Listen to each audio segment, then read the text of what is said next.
నమస్తే. నేను మీ నాగచంద్రుడు Sanapala, senior advocate. మోసపూరిత వాగ్దానాల ద్వారా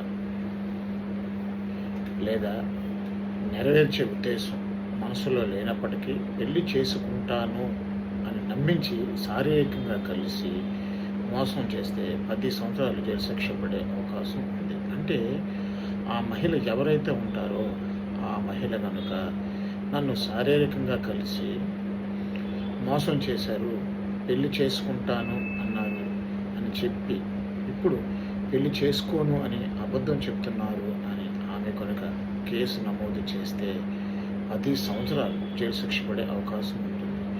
ఆమె కేసు పెట్టిన అప్పటి నుంచి అతనిని అరెస్ట్ చేసి విచారణ చేపడతారు.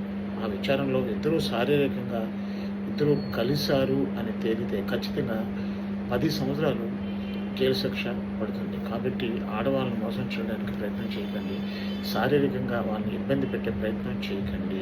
నిజంగా వాళ్ళని పెళ్లి చేసుకోవాలని ఉద్దేశం ఉంటే మాత్రమే ఆడవాళ్ళతోని అలాంటి ఉద్దేశాలు ఉండాలి తప్ప వాళ్ళని మన మనసులో అటువంటి ఉద్దేశం లేకుండా వాళ్ళని శారీరకంగా వాడుకొని వదిలేద్దాం అనుకునే వాళ్ళు మాత్రం ఖచ్చితంగా శిక్ష పడుతుంది. తస్మాత్ జాగ్రత్త.